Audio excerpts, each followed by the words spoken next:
While scrolling through social media, I noticed something. Proposals, anniversaries, birthdays, vacations, and even simple dinners are far from simple these days.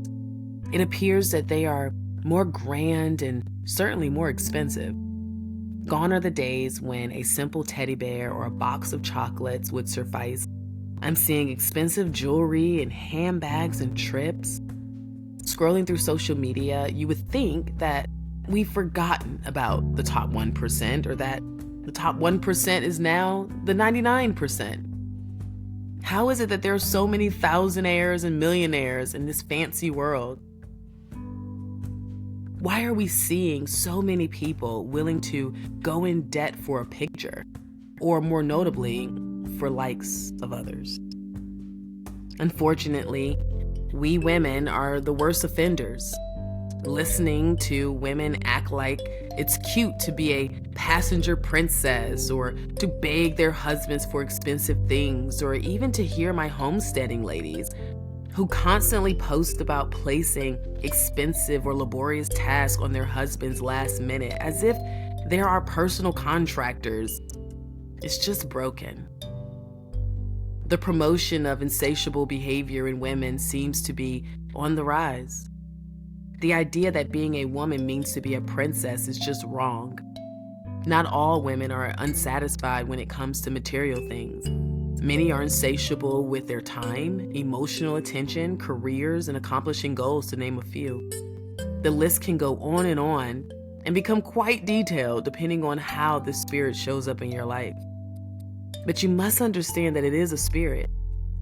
Have you ever heard the phrase, the sins of Babylon women?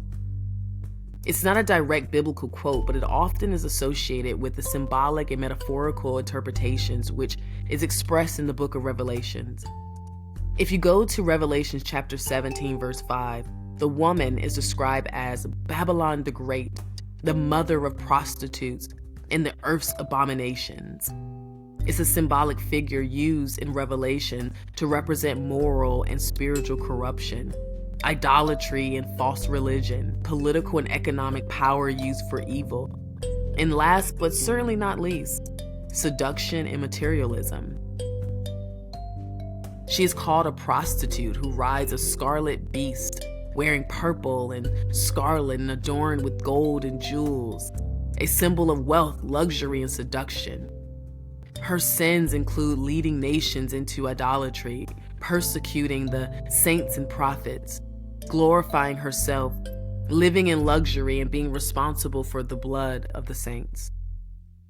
The sins of the Babylon woman are often interpreted as a warning against aligning with systems or lifestyles that are corrupt, vain, and spiritually misleading.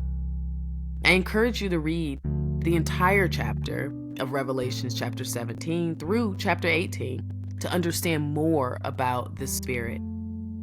If you have been operating insatiably, I'm not saying that you are possessed by a spirit, but the energy of that spirit could be operating in your life unknowingly, and feeding yourself with desires of the world only feeds it. To walk in biblical femininity, you must resist the feeling of being unsatisfied and fight for contentment, no matter what situation you are in. Philippians 4:11 says, "For I have learned in whatever situation I am to be content." That is where you find something greater than happiness. It's where you find joy. Contentment is often misunderstood. It doesn't simply mean accepting the place that you are in. It means you have peace there, and the pressure to do more, and be more, and have more rolls away. I have no desire to have anything that isn't what God planned for me. And why should you? I mean, if you're married, practice contentment. Go to your husband and say, "Honey, thank you for all that you do for our family. What you do is enough." And watch how that lifts undue pressure off of him, which then translates into better physical health and better mental health and a better attitude altogether. Look, they know that we desire things, and the pressure that our men carry is a lot more than what you think. And if you're single, tell God thank you for all that He has blessed you with, and commit to being content with what He deems enough for your life.